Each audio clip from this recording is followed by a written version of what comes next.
Nah, izin kita lanjut dulu untuk ke presentasi yang berikutnya. Kepada peserta webinar yang ingin bertanya, boleh menuliskan pertanyaan di kolom chat ya. Nanti di materi kedua, setelah materi kedua nanti kita bacakan pertanyaannya, 2 sampai 3 pertanyaan. Baik, Dok, kita mulai untuk presentasi yang kedua yang akan disampaikan oleh Dr. Dewi Pratiwi, spesialis TAT-BKL, subspesialis otologi konsultan, dengan judul gambaran HRCT mastoid dalam perencanaan operasi OMSK. Nah, terlebih dahulu saya akan membacakan CV dari Dr. Dewi Pratiwi. Dari tahun 2023 sampai sekarang, beliau menjadi Kepala Program Studi Departemen THT di Universitas 11 Maret Surakarta. Dari 2013 sampai sekarang, dosen senior di Universitas 11 Maret.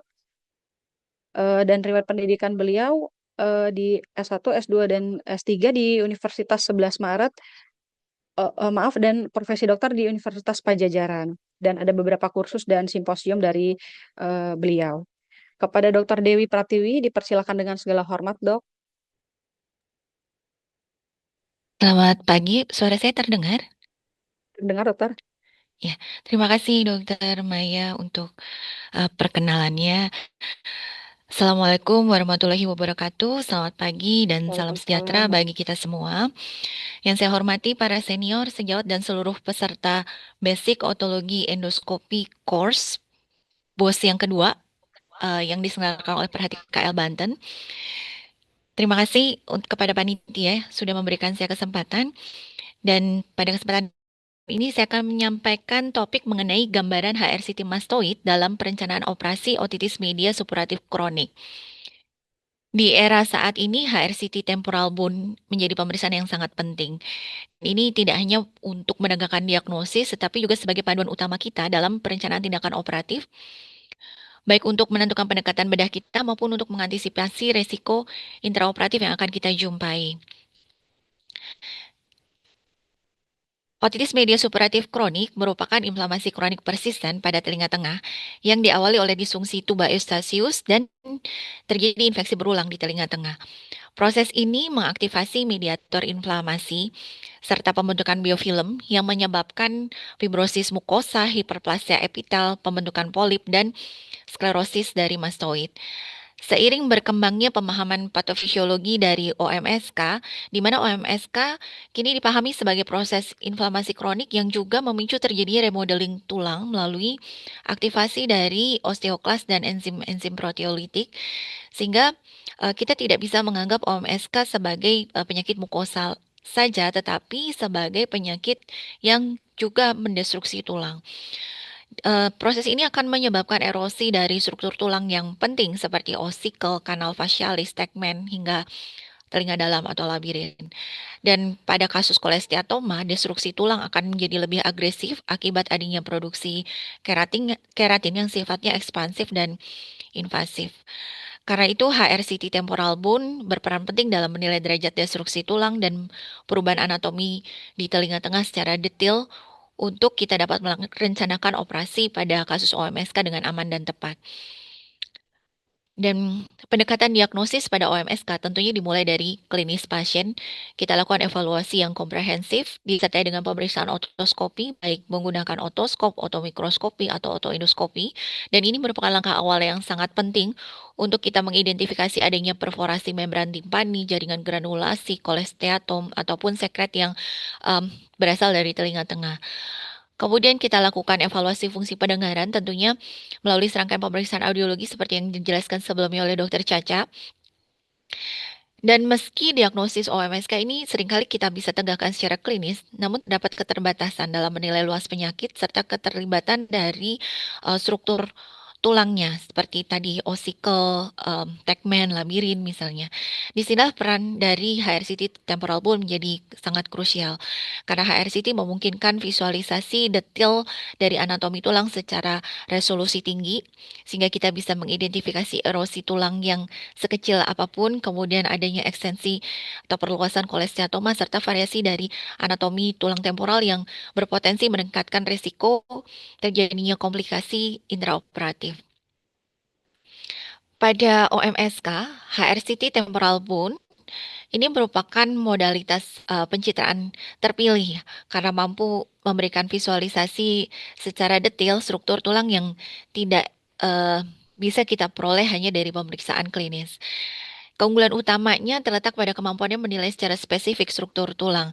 Kita bisa identifikasi adanya erosi di kortek mastoid, di ossicular chain, malleus incus serta juga di struktur penting seperti kanal facialis, tegmen timpani, sinus sigmoid, dan juga labirin.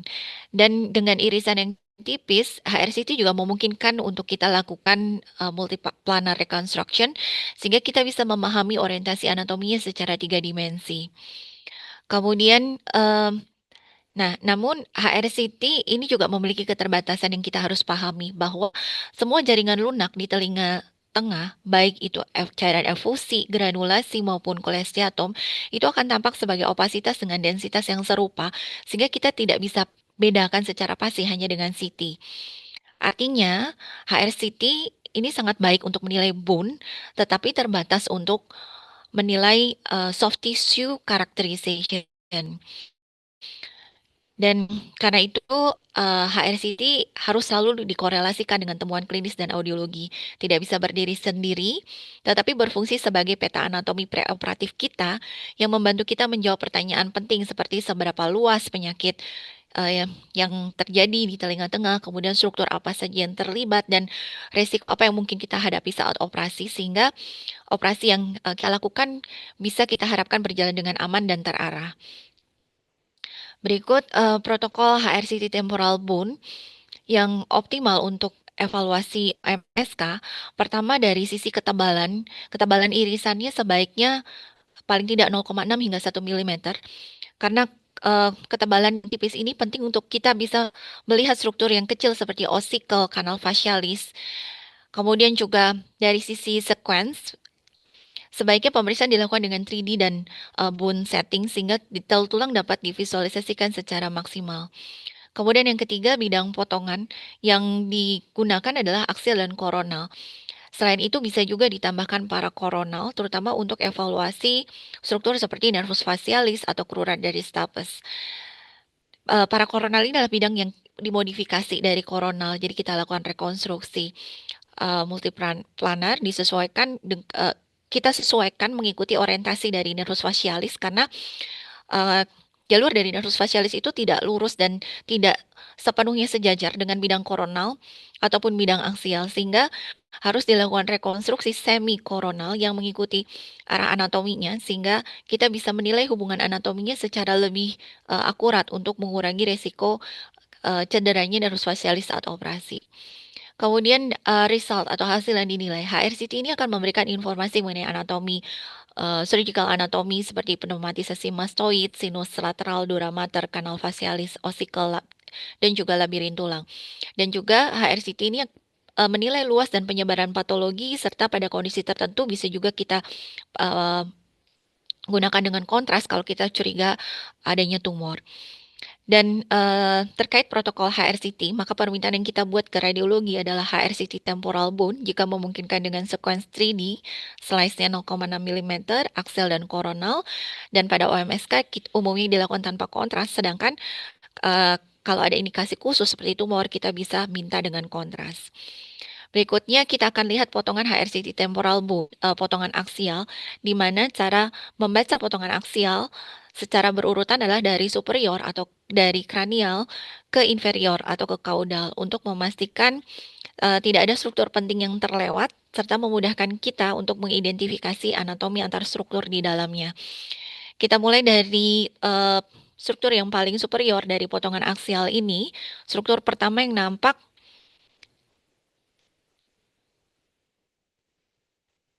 ini kita akan lihat struktur pertama di potongan aksial adalah KSS superior. Jadi ini video sudah jalan ya. Oke, jadi KSS superior. Bentar. Ya, kita bisa lihat di nomor 57 ini adalah KSS superior. Kemudian dia tampak sebagai cincin tulang yang padat dengan lumen di dalamnya. Kemudian KSS posterior di nomor 56. Kemudian eh, kita bisa lihat kanalis auditory externus.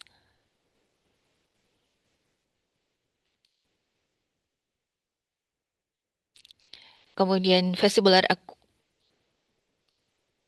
aqueduct di nomor 55 ini. Kemudian kita bisa lihat kanalis HSS lateral di nomor 52 dan di sini kita juga bisa lihat sinus sigmoid dan juga antromastoid yang merupakan sel mastoid yang paling besar dan paling pertama terbentuk. Di sini di level KSS lateral juga kita bisa lihat KAI, kanalis auditory internus.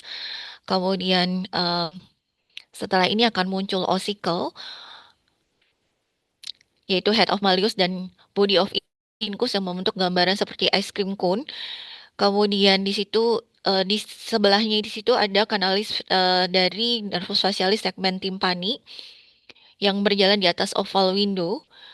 Kemudian mulai tampak koklea di putaran basal koklea akan nampak round window, kemudian promontorium, kemudian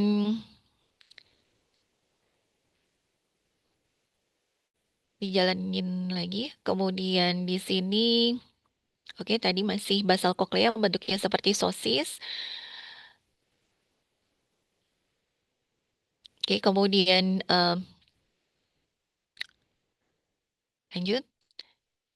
Di sini mulai tampak Madubrium malleus, kemudian lanjut. Nomor 23 ini adalah facial nerve segment mastoid, kemudian em, tuba eustachius, kemudian tympanic membran nomor 20 dan nomor 18 ini adalah liang telinga bagian tulang dan terakhir kita sampai di bagian paling bawah adalah stylomastoid foramen. Jalan lagi dikit lagi. Di nomor 11 ini. Ini batas paling bawah dari potongan aksial yang kita bisa lihat. Kemudian kita beralih ke potongan koronal. Jadi em, di potongan koronal kita akan membaca dari secara berurutan dari anterior ke posterior supaya tidak ada struktur penting yang terlewat. Struktur pertama yang harus kita cari adalah di potongan koronal adalah TMJ. Kemudian kita bisa lihat eustachian tube atau pharyngotympanic tube. Kemudian hipotimpanum, kemudian tensor timpani muscle, carotid plate, kemudian first genu, tadi nomor 10 itu adalah first genu dari facial nerve. Kemudian nomor 11 ini adalah carotid canal. Kemudian kita bisa lihat head of malleus di nomor 12. Nomor 13 adalah apical turn dari cochlea. Kemudian manubrium malleus. Kemudian porus acousticus dari MAI. Kemudian ada basal turn dari cochlea di sini.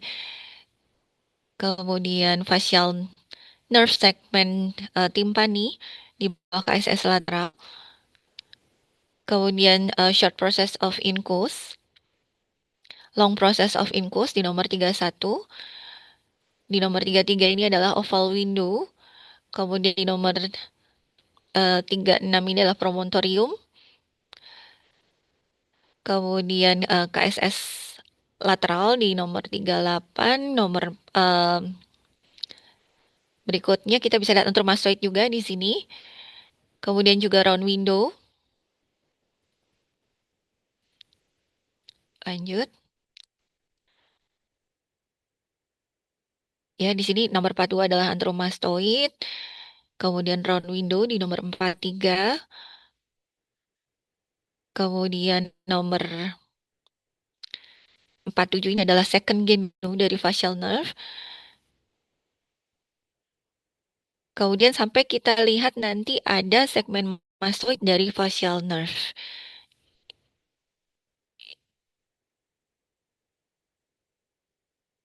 Oke, jadi tadi di nomor 51 tidak terlalu terlihat ya, tapi nomor 53 ini adalah stylomastoid foramen di mana facial nerve segmen mastoid akan keluar di situ. Nanti kita akan lihat lebih jauh lagi strukturnya, lebih detail lagi. Kita lanjut dulu. Jadi ada beberapa parameter penting yang harus kita evaluasi pada HRCT temporal bone dalam perencanaan operasi OMSK karena akan berimplikasi terhadap tindakan bedah yang kita lakukan. Yang pertama adalah pneumatisasi mastoid. HRCT temporal bone akan membantu kita menilai apakah mastoid terisi udara dengan baik atau dia sedikit berisi udara atau disebut sklerotik. Pada mastoid yang sklerotik atau pneumatisasinya sedikit, akses bedah kita akan jadi lebih sulit dan seringkali perlu pendekatan lain seperti misalnya menggunakan endoscopic ear surgery atau pada kasus kolesiato maka kita akan cenderung melakukan canal roll down mastectomy. Kemudian yang kedua, parameter kedua adalah ventilasi telinga tengah dan mastoid. Kita nilai apakah ada opasifikasi dan ketika ada opasifikasi apakah terjadi di semua kompartemen telinga tengah termasuk mastoid atau hanya selektif di satu kompartemen saja misalnya di epitimpanum. Ketika kita jumpai hanya di epitimpanum, maka ini adalah kondisi yang disebut selective epitympanic dysventilation syndrome yang membutuhkan pendekatan operasi dengan endoskopi karena kita perlu mengakses daerah ismus timpani. Kemudian yang ketiga, terkait luas dan ekstensi dari penyakit.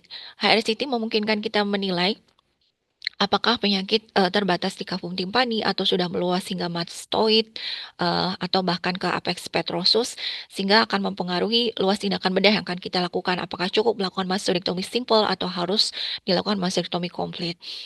Kemudian kondisi dinding liang telinga. Kondisi dinding liang telinga ini juga berperan dalam menentukan pendekatan operasi kita. Ketika kita mau melakukan secara transkanal, maka liang telinga harus cukup luas. Jika liang telinga sempit atau ada penonjolan dinding anterior karena TMJ, maka pendekatan pos aurikular bisa kita pertimbangkan karena lebih bisa mendapatkan paparan yang adekuat. Berikutnya adalah status dari ossicular chain. HRCT bisa menunjukkan adanya erosi di malleus, incus, atau yang sering kali terjadi adalah di long process incus.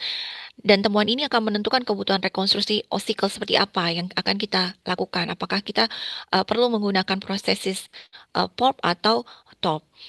Berikutnya, parameter yang keenam adalah PIOF atau Post Inflammatory Ossicular Fixation. Ini merupakan komplikasi yang cukup sering ditemukan pada OMSK, di mana karena adanya inflamasi kronik di telinga tengah akan terjadi perubahan struktural yang progresif seperti muncul timpanosklerosis, adesi, dan fibrosis yang membatasi mobilitas dari rantai osikular. Sehingga meskipun osikel dari gambaran CT scan nampak masih utuh secara anatomi, tetapi fungsi bisa terganggu karena tidak bisa bergerak bebas sehingga menimbulkan tuli konduktif yang bermakna secara klinis. Dan dalam perencanaan operasi, temuan ini penting karena tindakan kita harus juga eh, bukan hanya mengeradikasi penyakit, tetapi juga harus melakukan pelepasan adesi, kemudian memastikan osikel mobile, kemudian juga eh, mungkin diperlukan rekonstruksi dari ossicular chain untuk mengembalikan fungsi pengantaran suara secara optimal. Parameter yang ketujuh adalah struktur vaskular seperti adanya high riding jugular bulb atau dehiscensi dari internal carotid artery. Dan ini penting karena akan meningkatkan risiko terjadinya perdarahan interoperatif dan mungkin memerlukan modifikasi teknik operasi yang akan kita lakukan. Berikutnya adalah tegmen timpani. Adanya dehisen atau tegmen letak rendah ini akan meningkatkan risiko kebocoran dari LCS dan perlu diantisipasi dalam perencanaan operasi kita. Berikutnya, yang kesembilan adalah nervus facialis. Adanya dehisensi kanal facialis ini harus kita kenali dengan baik karena berhubungan dengan risiko terjadi paresis atau paralisis dari facial nerve. Kemudian yang terakhir adalah labirin tulang, khususnya KSS lateral karena seringkali terjadi erosi karena adanya fistula labirin sehingga beresiko menyebabkan terjadi gangguan pendengaran sensorineural pasca operasi. Jadi secara keseluruhan ke-10 parameter ini penting untuk menentukan strategi pembedahan kita, pendekatan operasi yang kita lakukan agar aman dan optimal. Kita bahas satu-satu. Yang pertama adalah pneumatisasi mastoid. Pneumatisasi mastoid ini sebenarnya merupakan hasil dari proses biologis yang berlangsung sejak awal kehidupan. Jadi, pneumatisasi mastoid berkembang terutama pada 4 tahun pertama kehidupan dan sangat bergantung pada dua hal, yaitu fungsi ventilasi dari tuba eustachius dan keseimbangan antara aktivitas osteoklas dan osteoblas. Pada OMSK, karena terjadi inflamasi kronik, keseimbangan ini antara osteoklas dan osteoblas akan terganggu sehingga akan dan karena inflamasinya berlangsung terus-menerus berkepanjangan sehingga mengaktifkan mediator inflamasi dan yang akan mempengaruhi terjadi remodeling tulang. Dan pada beberapa kondisi, proses pembentukan rongga atau sel mastoidnya ini tidak optimal sejak awal karena memang disfungsi tuba yang terus-menerus terjadi sehingga mastoid tidak dapat berkembang dengan baik. Dan pada kondisi di mana inflamasi yang terjadi di telinga tengah berlangsung berkepanjangan, ini akan terjadi siklus destruksi dan penyembuhan yang berulang sehingga berakhir pada terjadinya mastoid yang sklerosis karena aktivitas osteoblast menjadi lebih dominan sehingga tulang menjadi padat. Dan inilah yang kemudian kita lihat dari gambaran HRCT mastoid. Kita bisa lihat mastoid yang sklerotik akan minim sekali atau tidak punya sama sekali air cell, atau kalau dia masih punya sedikit air cell maka kita sebut sebagai mastoid yang diploid. Dan pada mastoid yang pneumatik akan memiliki jumlah air cell yang banyak dan ukurannya besar-besar biasanya. Sehingga disebutkan bahwa tingkat pneumatisasi mastoid ini sebenarnya mencerminkan fungsi ventilasi telinga tengah yang sangat dipengaruhi oleh fungsi tuba Eustachius, terutama pada 4 tahun pertama kehidupan. Berikutnya kita lihat corner septum. Corner septum atau yang disebut juga petrosquamosa lamina, ini merupakan lempeng tulang yang membagi mastoid jadi dua kompartemen, yaitu bagian superficial dan bagian dalam. Yang yang dimana bagian superficial bagian dari pars squamosa, bagian dalam ini berkembang, namun pada beberapa individu bisa persisten. Dan pada HRCT, corner septum ini akan tampak sebagai garis tulang yang memisahkan sel selule mastoid di beberapa level. Bisa terlihat di level KSS superior, atau di level head of malleus, atau di level sinus tympani. Dan signifikansi klinisnya pada OMSK ini bisa menimbulkan false medial wall saat operasi. Jadi kita menyalahartikan si septum corner ini sebagai batas medial dari antromastoid. Kita keliru mengidentifikasi antromastoid padahal ini adalah septum corner sehingga bisa menyebabkan residual dan rekurensi dari OMSK. Dan sehingga dalam perencanaan operasi, keberadaan corner septum ini penting untuk kita identifikasi preoperatif untuk membantu kita menghindari under exploration dari mastoid. Yang kedua adalah ventilasi dari telinga tengah, parameter kedua.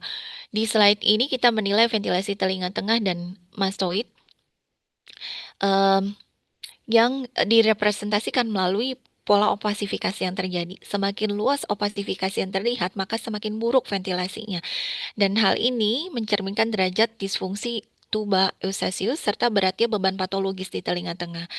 Dan secara patofisiologi, ventilasi telinga tengah ini sangat bergantung pada fungsi tuba Eustachius.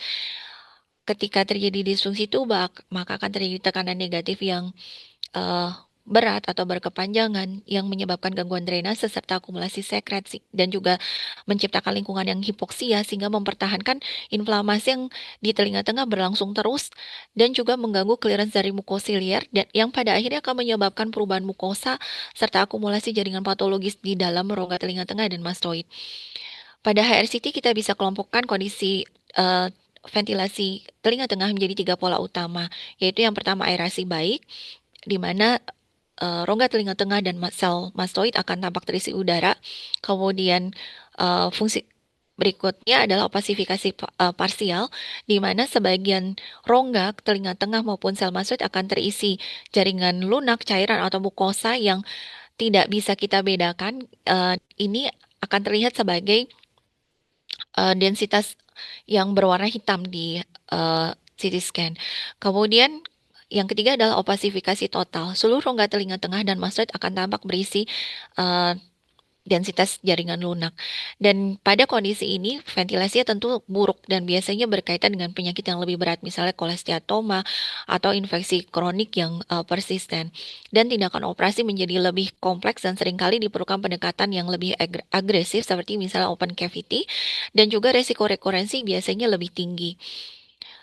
Dan dari sudut perencanaan operasi, penilaian ventilasi ini sangat penting karena akan mempengaruhi pemilihan teknik operasi, memprediksi keberhasilan operasi kita, juga kewaspadaan terhadap kemungkinan adanya kolesteatoma. Sehingga dengan adanya HRCT ini tentunya sekali lagi akan menentukan kita dalam menentukan strategi pembedahan dan outcome dari operasi kita. Berikutnya, kita bicara terkait tanda-tanda khas dari kolesteatom pada HRCT. Ini sangat penting dalam evaluasi preoperatif OMSK. Temuan utama yang perlu diperhatikan ketika kita curiga adanya kolesteatom, karena ini tidak bisa kita tegakkan dengan CT scan, kita bisa lihat adanya massa jaringan lunak di telinga tengah, terutama bila letaknya di perusak space. Karena perusak space merupakan lokasi awal tersering terbentuknya kolesteatom pars flaccida. Dan perlu diingat bahwa massa jaringan lunak saja itu tidak spesifik sehingga harus selalu dikorelasikan dengan adanya erosi tulang di sekitarnya. Jadi erosi tulang ini juga merupakan tanda yang lebih khas dan biasanya terjadi pada lokasi-lokasi tertentu. Salah satu yang paling sering adalah skutum. Jadi kita harus nilai skutumnya eh, tajam. Kalau skutumnya blenting, kita harus curiga ini ada kolesteatoma. Skutum ini merupakan dinding lateral dari epitimpanum. Kemudian erosi juga bisa mengenai kanalis semisirkulis lateral, tegmen, ataupun ossikular chain. Sehingga secara umum, kombinasi antara massa jaringan lunak dan erosi tulang pada lokasi tertentu akan mengarahkan diagnosis kita kepada kolesteatom. Jadi sekali lagi bahwa kolesteatom tidak bisa dipastikan dengan CT scan, tetapi jejaknya bisa kita prediksi dari gambaran khas yang kita temukan pada HRCT.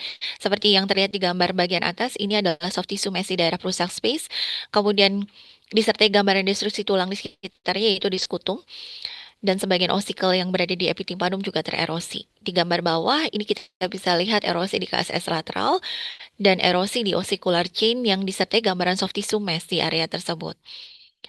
Berikutnya kita lihat konsep yang sangat penting dalam memahami patogenesis OMSK yaitu Global versus Selective Middle Ear Dysventilation Syndrome. Jadi secara fisiologis, eh, ventilasi telinga tengah itu tidak terjadi secara homogen, melainkan dibagi jadi dua kompartemen utama. Kompartemen anteroinferior yang meliputi mesotimpanum dan protimpanum itu mendapatkan ventilasi secara langsung dari tuba eustachius. Sementara kompartemen posterior-superior yang meliputi epitimpanum dan mastoid ini tidak memiliki akses langsung atau ventilasi langsung dari tuba eustachius, melainkan bergantung pada kompartemen anteroinferior melalui suatu jalur sempit yang kita sebut sebagai isthmus timpani. Konsep ini penting karena membantu kita memahami gangguan ventilasi yang terjadi yang bisa terjadi dalam dua pola yang berbeda. Pada global dysventilation, gangguan terjadi pada seluruh kompartemen telinga tengah, biasanya akibat disfungsi dari tuba eustachius, di mana seluruh kompartemen telinga tengah dan mastoid akan mengalami opasifikasi. Kemudian sebaliknya pada selective dysventilation, gangguan atau disventilasi atau opasifikasi itu tidak terjadi di seluruh kompartemen, melainkan terbatas pada kompartemen area posterior superior, yaitu kompartemen epitimpanum ataupun mastoid. Karena hal ini terjadi karena adanya obstruksi di isthmus timpani, sehingga ventilasi ke epitimpanum dan mastoid terganggu meskipun kompartemen anterior inferior masih relatif baik. Kita bisa lihat tidak tampak opasifikasi. Dan implikasi klinis dari kondisi ini sangat besar, di mana eh, pada selective dysventilation syndrome ini merupakan mekanisme utama terbentuknya kolesteatom karena hal ini terjadi. eh, Hal tersebut akan menyebabkan tekanan negatif lokal di epitimpanum yang menyebabkan retraksi membran timpani pars flaccida yang berkepanjangan yang kemudian akan berkembang menjadi retraction pocket dan kolesteatom etik. Dan ini membantu kita dalam menentukan strategi operasi. Pada global dysventilation syndrome, pendekatan operasi kita cenderung lebih luas karena seluruh kompartemen terlibat. Sedangkan pada selective dysventilation syndrome, maka atau dysventilasi selektif, maka kita penting untuk memastikan kita melakukan eksplorasi di area epitimpanum dan membuka jalur ventilasi sampai daerah isthmus timpani agar tidak terjadi em, rekurensi atau residual penyakit di kompartemen epitimpanum. Penting untuk memastikan patensi dari ismus yang tentunya ini kita lakukan dengan pendekatan dengan menggunakan endoskopi. Jadi dengan demikian pola ventilasi pada HRCT tidak hanya menunjukkan derajat penyakit tetapi juga memberikan gambaran mekanisme patofisiologi OMSK yang sangat penting dalam kita untuk menentukan pendekatan bedah yang sesuai. Parameter berikutnya yang ketiga adalah luas penyakit telinga tengah. Pola keterlibatan rongga telinga tengah pada OMSK biasanya itu mengikuti jalur ventilasi dan komunikasi anatomi dari telinga telinga tengah.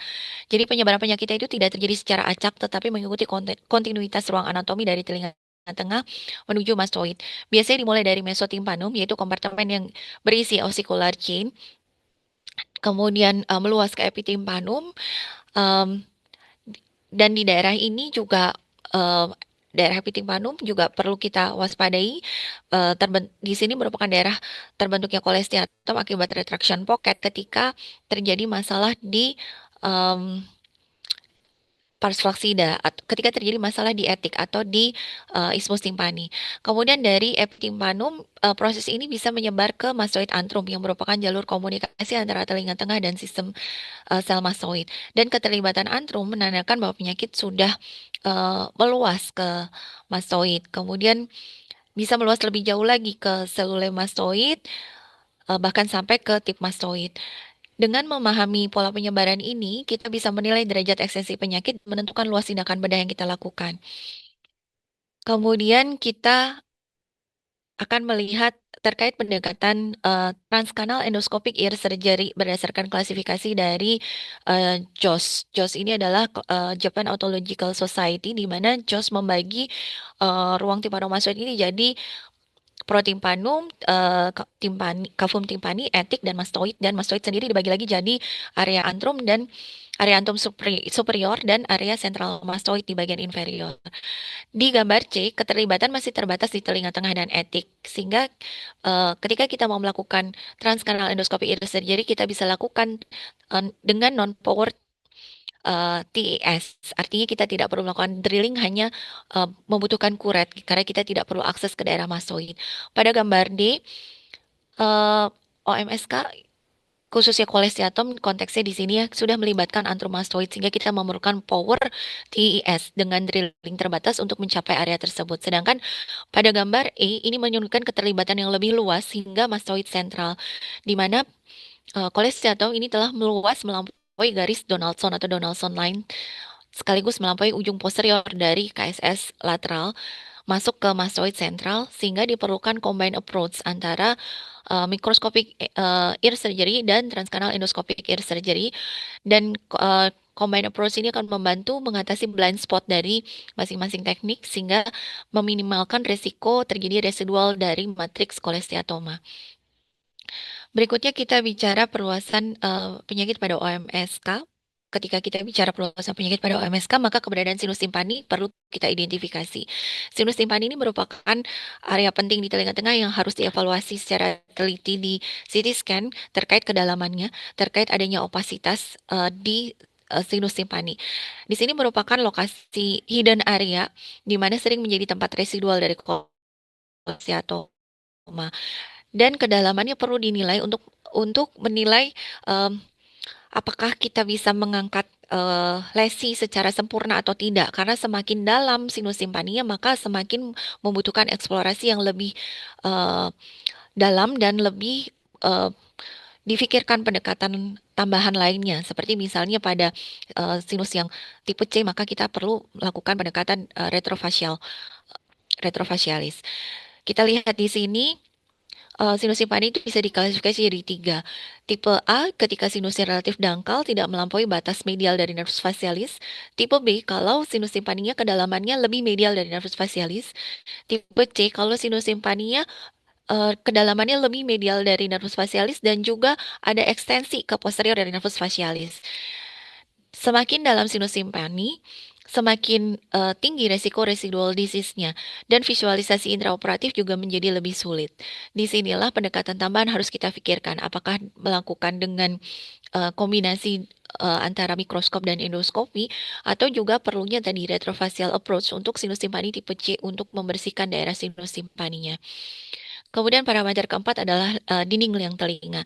Kita bisa lihat yang pertama adalah dinding anterior. Kita harus perhatikan hubungan dinding anterior dengan TMJ. Apakah ada kanal overhang ataupun dehiscensi di daerah tersebut. Karena secara view kita akan tertutup ketika ada uh, over overhang dari TMJ. Sehingga ketika kita melakukan pendekatan dengan transkanal, maka kita harus pikirkan apakah memang mungkin untuk kita lakukan dengan transkanal. Kedua, dinding posterior. Dinding posterior akan berbatasan dengan antrum dan sel mastoid. Kita harus lihat apakah ada erosi akibat kolesteatoma serta ketebalan dindingnya. Karena di sini kita biasanya akan lakukan kanaloplasti sehingga seluruh dinding harus kita lihat apakah cukup tebal untuk kita lakukan kanaloplasti. Demikian juga ketika ada erosi, apakah ada erosi yang cukup luas di dinding posterior. Ketika erosi di dinding posterior yang cukup luas, maka tindakan kanalodon mastectomy harus menjadi pilihannya. Yang ketiga, dinding superior. Di dinding superior kita harus evaluasi tegmen timpaninya, apakah ada dehistensi dan bagaimana uh, apa posisinya, apakah ada low lying. Karena ketika ada dehiscence di tegmen atau ada tegmen yang low lying, maka kita harus waspada resiko terjadinya expose dari dura dan kebocoran LCS pada saat operasi. Yang keempat, dinding inferior, kita harus menilai apakah levelnya menutupi dari anulus, karena ini akan menciptakan inferior overhang, sehingga perlu kita kanaloplasti untuk uh, uh, di bagian inferior ini untuk menciptakan surgical corridor yang optimal. Berikutnya, parameter yang kelima adalah status dari ossicular chain. Di slide ini kita akan mengenali osicle pada HRCT potongan aksial dengan membayangkan bentuknya yang menyerupai bentuk tertentu seperti little hamburger, ice cream cone, two dots, two lines. Yang pertama, gambaran little hamburger ini dibentuk oleh head of malleus dan body of incus. Ini merupakan landmark penting untuk memastikan kontinuitas dari iam joint di epitympanum.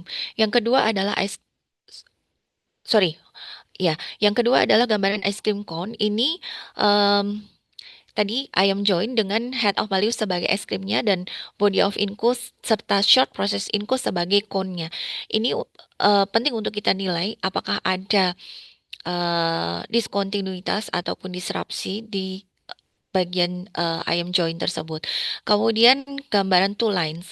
Gambaran two lines ini dibentuk oleh manubrium malleus di anterior dan processus lenticular incus di posterior. Ini merupakan indikator apakah ada discontinuity menuju stapes, sehingga penting untuk kita lihat. Yang berikutnya adalah two dots atau dua dots. Ini merepresentasikan kepala stapes atau head of stapes di sisi medial dan prosesus lenticular incus di sisi lateralnya. Ini juga tanda penting untuk memastikan ius joint-nya masih baik. Berikutnya kita evaluasi terkait status ossicular chain pada HRCT, di mana bukan hanya struktur anatominya saja yang perlu kita nilai, tetapi dari strategi rekonstruksi atau status rantai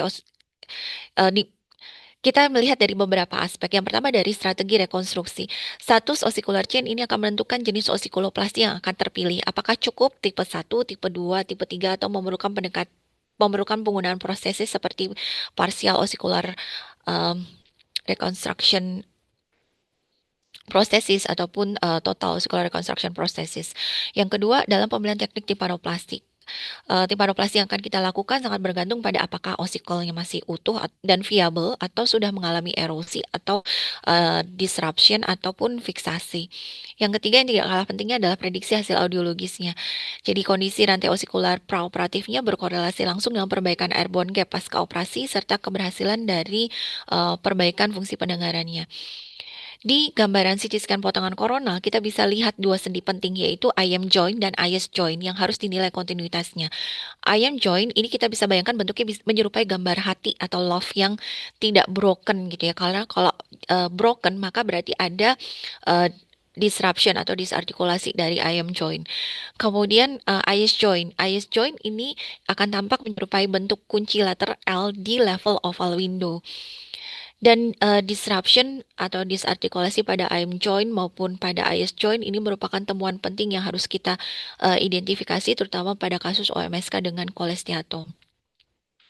Kita masuk ke evaluasi krura dari stapes ini penting di HRCT untuk kita identifikasi dan kalau kita bisa melakukan kita punya fasilitas untuk kita melakukan teknik 3D MPR, kita sebaiknya lakukan rekonstruksi double oblique.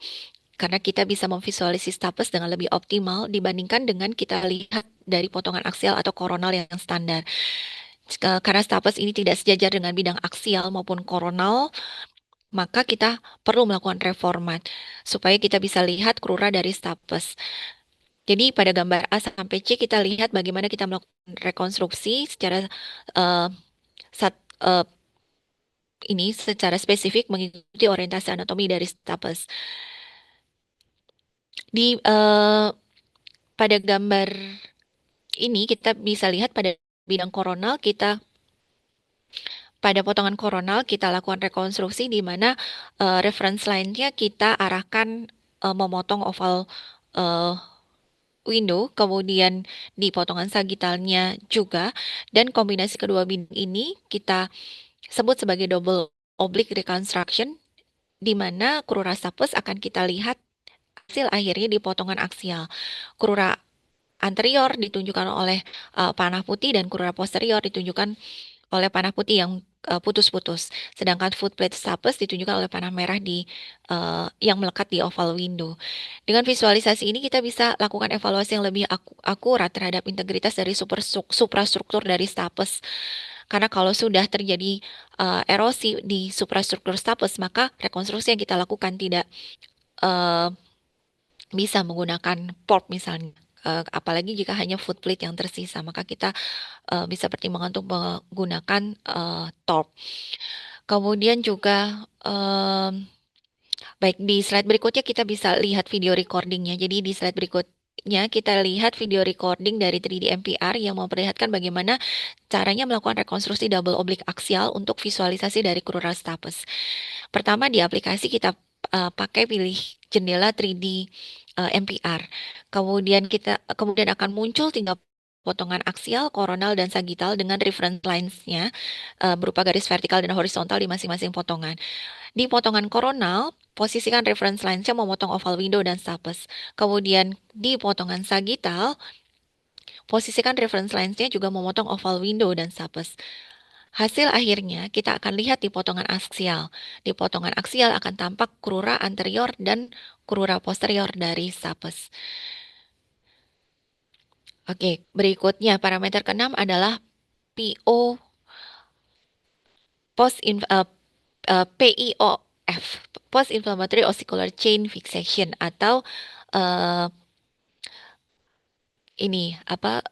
kondisi fiksasi rantai osikular akibat proses inflamasi kronik yang merupakan salah satu komplikasi pada OMSK. Jadi secara patofisiologi OMSK ini akan menyebabkan perubahan struktural progresif di telinga tengah yang mengakibatkan penurunan mobilitas dari osikel, sehingga meskipun rantai osikuler tampak utuh secara anatomis, tetapi secara fungsional sebenarnya sudah tidak bisa bergerak dengan baik. Ini akan menyebabkan tuli konduktif yang bermakna secara klinis dan seringkali tidak sepenuhnya bisa kita jelaskan hanya dari gambaran CT scan. Makanya tadi pemeriksaan lain seperti audiologis penting untuk kita perhatikan. Mengapa POF ini penting? Karena sering terlewatkan karena kita fokus hanya pada kontinuitas osikel tanpa menilai mobilitasnya secara tidak langsung melalui tanda-tanda radiologis. Akibatnya bisa terjadi mismatch antara temuan intraoperatif dan ekspektasi preoperatifnya serta hasil audiologis yang mungkin kurang optimal. Kemudian secara umum terdapat tiga mekanisme patologi utama yang menyebabkan fiksasi pada osikular chain. Yang pertama adalah pembentukan jaringan fibrotik seperti pada otitis media adesif. Pada kondisi ini, jaringan fibrosis akan mengikat osikel ke dinding kavum timpani sehingga pergerakannya terbatas. Pada HRCT akan tampak opasifikasi dengan penarikan struktur atau hilangnya ruang udara yang normal. Yang kedua adalah hyalinisasi kolagen. Ini kita kenal sebagai timpanosklerosis yang ditandai dengan adanya deposit kalsifikasi atau plak sklerotik di membran timpani ataupun di ossicular chain. Kemudian yang ketiga adalah pembentukan tulang baru atau fibroosteosklerosis. Ini merupakan proses lanjut dari inflamasi kronik di mana terjadi remodeling tulang yang menyebabkan fiksasi permanen. Dan dalam konteks perencanaan operasi, keberadaan PIOF ini implikasinya penting karena berarti rantai osikular chain yang tampak utuh belum tentu secara fungsional baik. Kemudian juga perlu diantisipasi kemungkinan kita perlu melakukan rekonstruksi osikular. Kemudian juga eh, mempengaruhi prediksi hasil pendengaran pasca operasinya. Berikutnya, di slide berikut ini kita bisa lihat beberapa contoh temuan HRCT yang menggambarkan spektrum perubahan pasca inflamasi pada rantai osikular, khususnya yang menyebabkan gangguan mobilitas osikel pada OMSK. Di gambar pertama, di potongan aksel, kita lihat adanya massa jaringan lunak di sekitar stapes yang membentuk gambaran khas yang disebut peristapedial ten.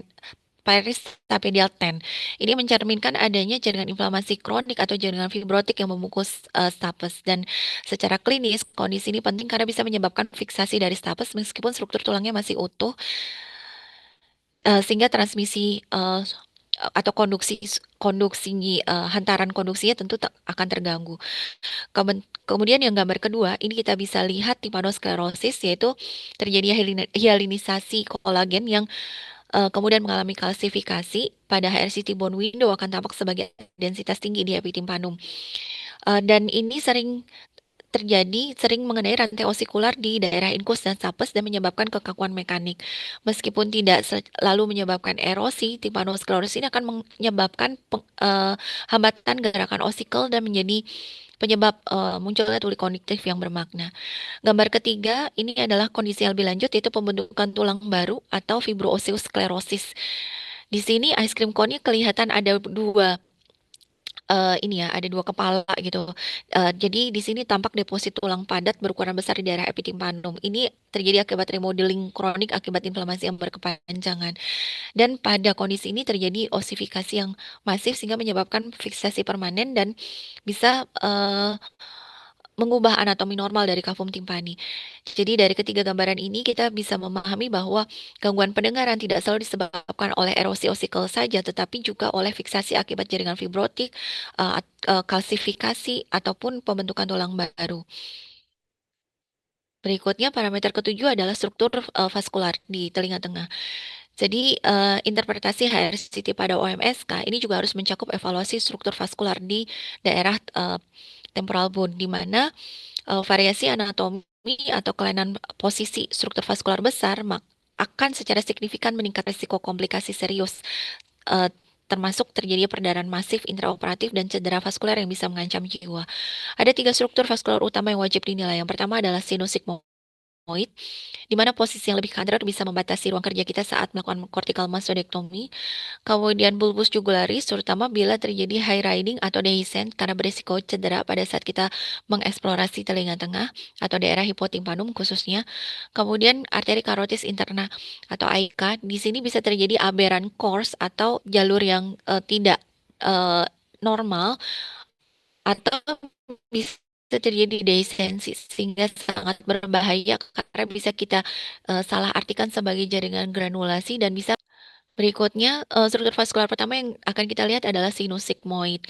Sinus sigmoid, kita harus lihat bagaimana posisi sinus sigmoid terhadap korteks mastoid, seberapa dekat, seberapa anterior posisinya. Yang kedua, tadi ya anterior displacement, apakah ada penonjolan sinus ke arah anterior. Berikutnya adalah ketebalan tulang yang memisahkan sinus dengan kavitas mastoid, apakah sangat tipis atau bahkan dehiscent, sehingga ini akan meningkatkan risiko cedera pada saat kita melakukan drilling di area tersebut. Dan jika sinus sigmoid berada lebih anterior dari normal, maka ruang kerja kita jadi lebih sempit, akses ke antrum mastoid dan akses ke antrum mastoid menjadi lebih terbatas, dan risiko cedera sinus sigmoid menjadi semakin tinggi.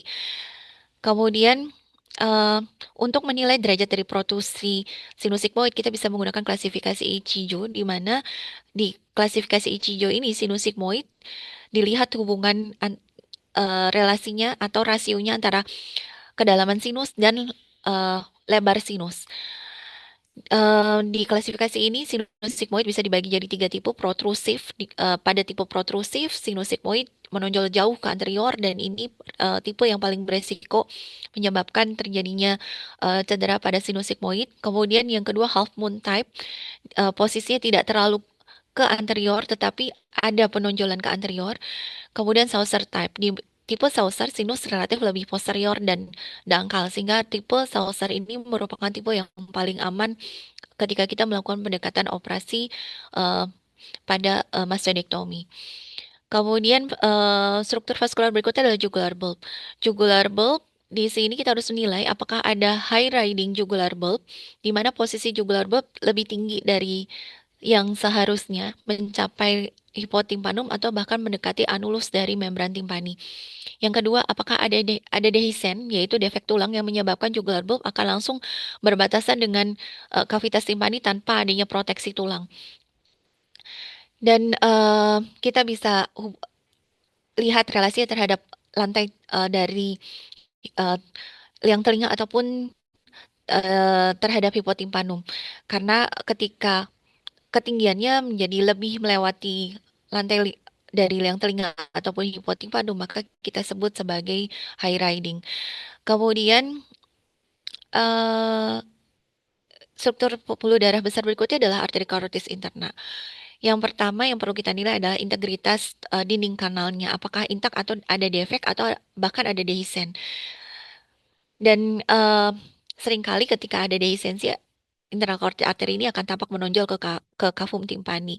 Dan bagaimana posisinya? Apakah ada anomali di mana em, terjadi lempeng lateral dari internal carotid artery ini akan nampak menonjol lebih lateral dari basal cochlea seperti yang kita lihat di gambar ini.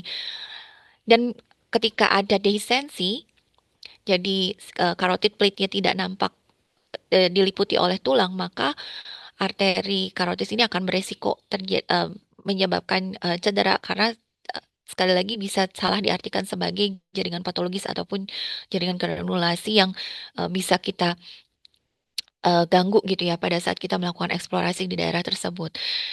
Oleh karena itu, identifikasi eh, terkait apakah ada dehistensi dan bagaimana apakah ada kelainan posisi ini sangat krusial untuk mencegah terjadinya komplikasi yang fatal selama operasi pada kasus OMSK. Parameter yang kedelapan adalah tegmen. Tegmen timpani dan tegmen mastoid ini adalah lempeng tulang tipis yang memisahkan telinga tengah dan mastoid dari fossa cranii media. Karena tipis, struktur ini rentan untuk mengalami erosi, terutama pada kasus kolesteatoma. Ada dua hal yang harus kita evaluasi. Yang pertama, bagaimana posisi tegmen. Apakah normal, flat, atau low lying? Jika low lying, maka akan mempersempit ruang kerja kita karena menyebabkan pada saat kita melakukan pengeboran akan terpapar. Dan juga kita bisa lakukan penghitungan tinggi tegmen kalau kita mau secara detail melihat, kita tentukan jarak tulang mastoid yang berhubungan yang di level spina Henle dan kita ukur jaraknya dari level tegmen terendahnya. Itu kalau kita lihat bagaimana posisi tegmen. Yang kedua adalah adakah dehiscence, adakah defek tulang di tegmen yang bisa menyebabkan kebocoran LCS ataupun resiko terjadinya penyebaran infeksi ke intrakranial. Di gambar berikut kita bisa lihat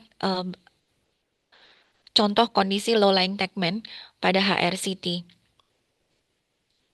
Jadi di sini kita lihat dura letaknya rendah sekali sehingga menutupi akses kita ke daerah epitimpanum dan mastoid.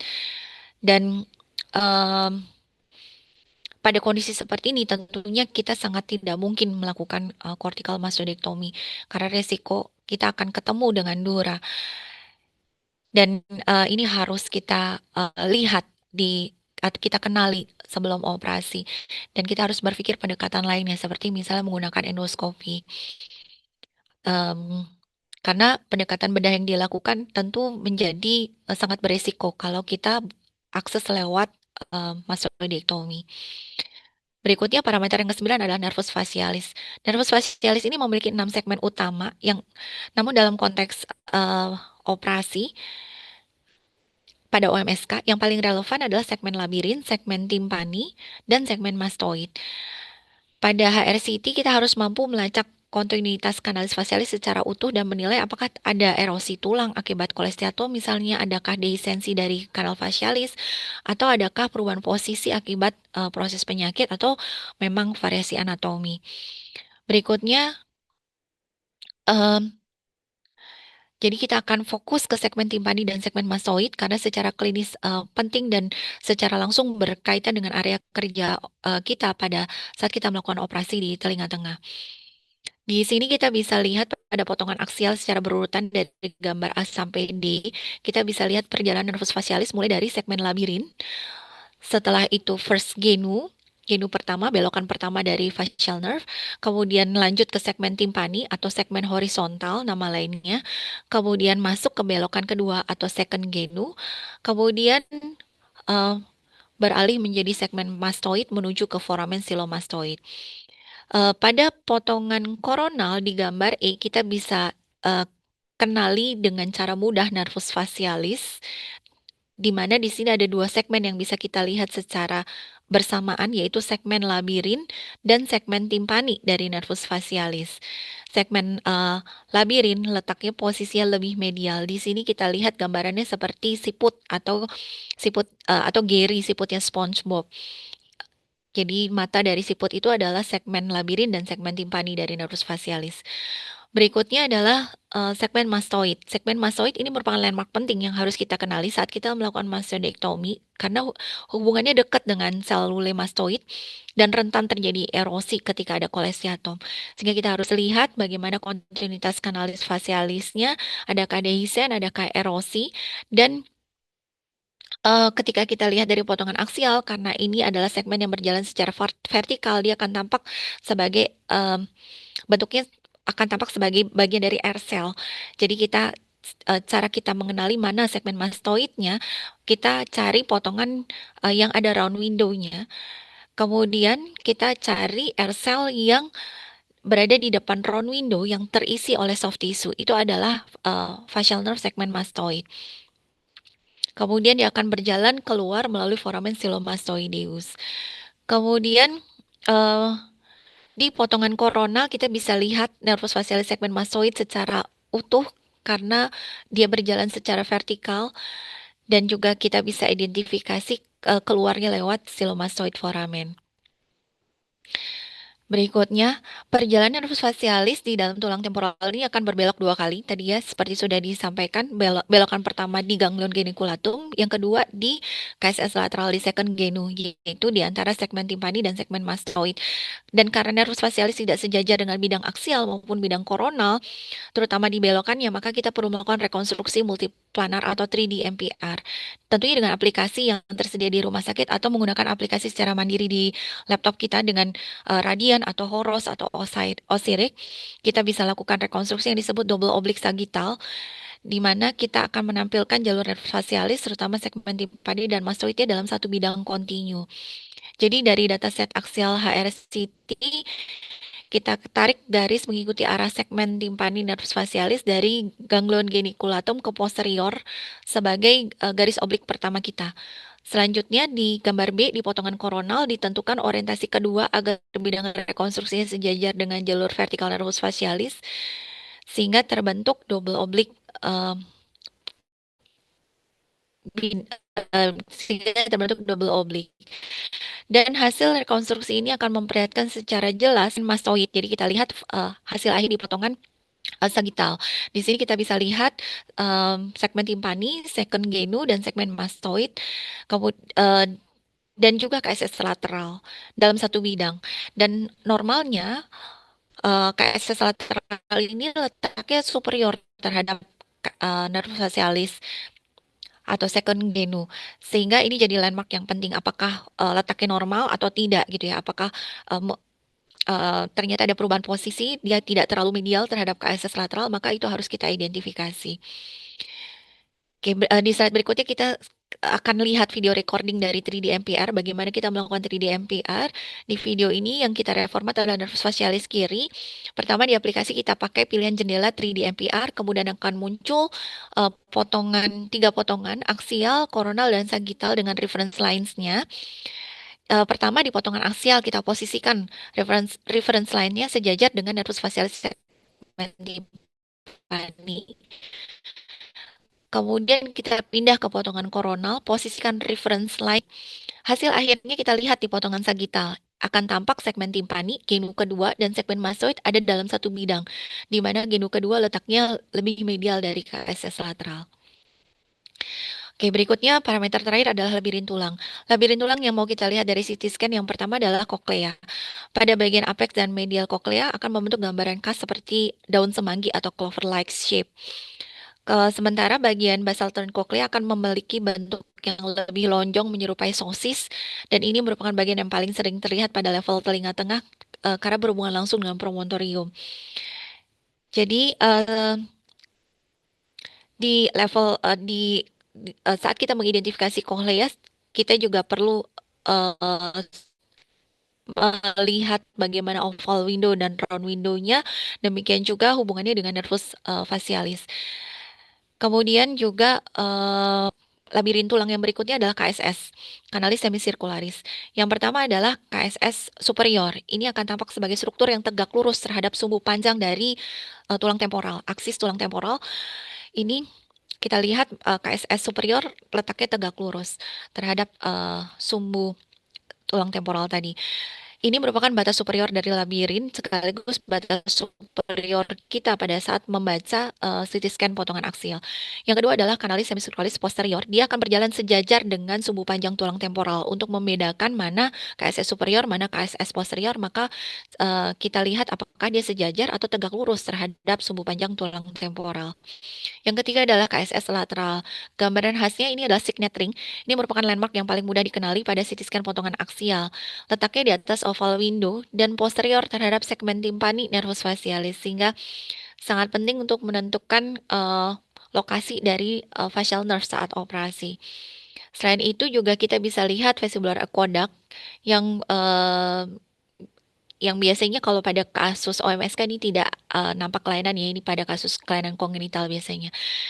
Jadi secara klinis KSS kanalis semicircularis terutama KSS lateral ini harus kita lihat dengan detail apakah ada erosi atau tidak, karena ada resiko terjadi kebocoran perilim ketika ada fistel labirin atau erosi terutama di KSS lateral. Berikutnya ini adalah gambar adanya kolesteatum dengan fistel pada KSS lateral yang di panah merah ini tampak erosi ya. Jadi harusnya KSS lateral itu tampak sebagai cincin tulang yang utuh. Namun ketika ada defek, maka di sini bentuknya tidak lagi seperti cincin. Di sini kita bisa lihat adanya labirintin fistula destruksi oleh kolesteatum. Berikutnya struktur lain yang perlu dikenali. Terakhir ini adalah facial recess. Facial recess ini penting jika kita berencana melakukan posterior tympanotomy. Dulu sebelum endoskopi ear surgery berkembang, maka facial recess ini sering diakses untuk memvisualisasi daerah retrotimpanum dengan pendekatan mikroskopik pada kasus OMS. Namun saat ini dengan berkembangnya endoskopi ear surgery, maka posterior tympanotomy sudah tergantikan dengan scope 30 derajat untuk mengakses daerah retrotimpanum uh, untuk bisa memvisualisasi dengan jelas daerah tersebut. Jadi facial recess adalah ruang di antara segmen mastoid kanal facialis dan dinding posterior liang telinga. Di sini perlu diidentifikasi apakah lebar atau sempit, karena kaitannya dengan size dari mata bor yang akan kita gunakan. Cara mengidentifikasinya pada potongan aksial HRCT, kita temukan dulu basal koklea yang tadi bentuknya seperti sosis. Ini merupakan landmark yang paling konsisten. Berikutnya kita cari sel mastoid di anterior dari basal koklea yang berisi jaringan lunak. Ini adalah kanal facialis segmen mastoid. Kemudian recessus facialis ini kita nilai sebagai jarak tegak lurus antara dinding posterior liang telinga dan kanal facialis segmen mastoid. Facial recess yang sempit ini akan menyulitkan akses posterior tympanotomy dan akan meningkatkan resiko cedera dari nervus facialis segmen mastoid. Baik, sebagai penutup, ada beberapa message yang perlu kita pegang dalam interpretasi HRCT pada OMSK. Pertama, HRCT tulang temporal harus dibaca secara sistematis dan menyeluruh karena ini menjadi bagian yang tidak terpisahkan dari standar praoperatif bedah OMSK modern. Dari sisi teknik mastoidectomy, HRCT akan membantu kita menentukan apakah kita melakukan pendekatan kanal wall up atau kanal wall down. Kemudian yang kedua, perencanaan dalam melakukan rekonstruksi osikular. Dari HRCT kita bisa menilai status rantai osikularnya, apakah masih utuh, ada erosi atau missing, sehingga kita bisa merencanakan untuk menggunakan prosesis dengan tujuan akhir tercipta rehabilitasi pendengaran yang optimal. Yang ketiga adalah antisipasi variasi anatomi yang krusial. Temuan seperti adanya high riding jugular bulb, karotik yang aberran, atau posisi trunk sigmoid yang displace ke anterior, ini harus kita kenali untuk menghindari terjadi komplikasi intraoperatif yang tidak diharapkan. Dan terakhir tentunya penentuan pendekatan akses bedah yang akan kita gunakan. Apakah kita mau akses dari posterior atau transkanal misalnya. Jadi HRCT akan memberikan peta anatomi yang sangat presisi untuk merencanakan koridor akses ke kompartemen telinga tengah, termasuk juga ke antrumastoid. Apakah dengan pendekatan transcanal endoscopy ear surgery ataukah dengan microscopic ear surgery atau combined approach. Jadi, HRCT bukan hanya sekedar alat diagnostik, tapi juga menjadi alat pandu strategis kita dalam menentukan pendekatan dan keberhasilan operasi OMSK. Demikian materi yang bisa saya sampaikan. Semoga bermanfaat bagi kita semua. Mohon maaf apabila terdapat kekurangan. Wassalamualaikum warahmatullahi wabarakatuh. Waalaikumsalam warahmatullahi wabarakatuh. Untuk Dokter Dewi Pratiwi, terima kasih dokter atas presentasi materinya sangat lengkap sekali ya dok ya. Dan sangat bermanfaat dok untuk praktek kita sehari-hari dok untuk menentukan CT scan pada pasien-pasien OMSK ya dok ya. Nah kita lanjutkan untuk membacakan pertanyaan terlebih dahulu. eh, untuk para peserta yang ingin bertanya, bisa klik untuk raise hand jika ada yang ingin bertanya. Sambil menunggu untuk Dokter Dewi dok, ada pertanyaan dok. Ini dari kolom chat dari Dokter Rini Febrianti dok. Cuma pertanyaannya ini dok, SMED eh, Attic Retraction Pocket Ya, itu terima kasih, kira-kira, Dok. Eh, ya dok. Mungkin keliru mendengar atau saya terlalu cepat menyebutkannya. Jadi yang dimaksud SEDS, Dokter Rini. Jadi SEDS Iya kepanjangannya dok. itu adalah Selective Epitympanic Dysventilation Syndrome. Ini kaitannya erat dengan Attic Retraction Pocket. Karena pada SEDS di situ terjadi disventilasi di daerah epitympanum saja. Jadi kompartemen lain itu tidak mengalami disventilasi karena mendapatkan aerasi langsung dari tuba eustachius. Sementara pada kompartemen epitympanum dia terjadi disventilasi karena diafragma timpaninya tertutup rapat. Jadi dia terpisah dari kompartemen lain sehingga eh, tidak mendapatkan udara dari tuba eustachius. Untuk bisa mengakses daerah epitympanum, tuba eustachius harus lewat kompartemen mesotimpanum dulu, eh, baru dan lewat diafragma epitympanum dulu, baru dia bisa mengakses ke epitympanum dan mastoid air cell system. Jadi yang dimaksud SEDS, dok. Oke dok, iya dok. Siap dok. Dok, ini satu lagi dok, ada pertanyaan titipan dok. Bagaimana HRCT mempengaruhi keputusan untuk Halo, kita dok. melakukan tindakan osikuloplasti dok?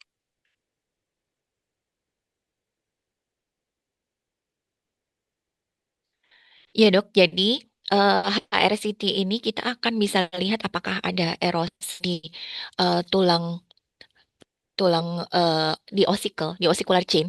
Di ossicular chain apakah ada erosi? Kemudian kita bisa lihat juga tadi PIOF, apakah ada tanda-tanda post-inflammatory post-inflammatory yang kronik di ossicular chain. Jadi bisa saja dia mengalami disartikulasi karena erosi atau dia missing sehingga hilang gitu ya.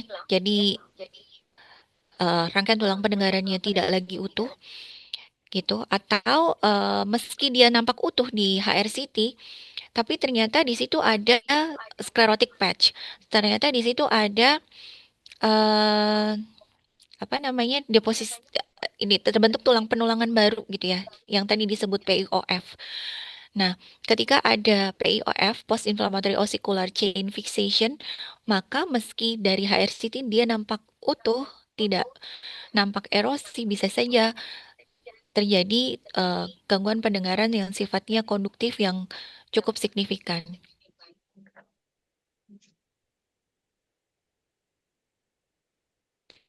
Seperti itu, Dok. Semoga terjawab. Oke dok, baik dokter. Dok, izin ada satu lagi dok, boleh dokter? Oh iya, silakan. Ah, ini ada yang bertanya dok, dari dokter Mahfuza. Dalam jangka waktu berapa lama data HRCT mastoid perlu kita ulang dok?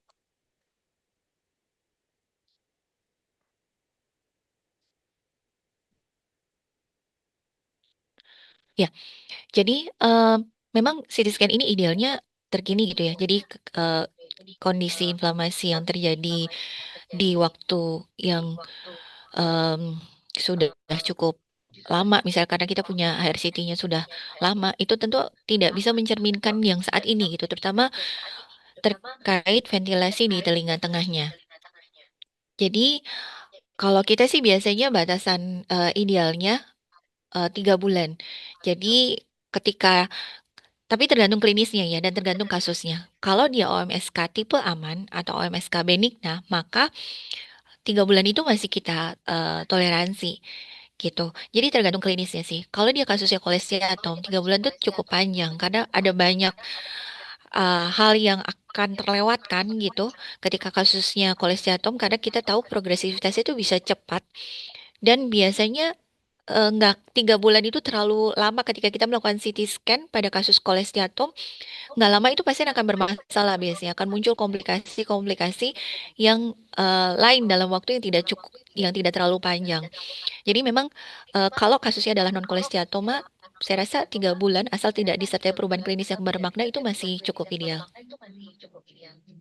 Baik dokter, jadi kita bisa ulang 3 bulan ya dok ya untuk CT scan-nya.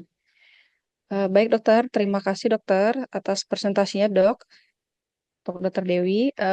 Sekarang kita lanjut untuk presentasi berikutnya. Sebelumnya kita akan melihat video dari sponsor terlebih dahulu.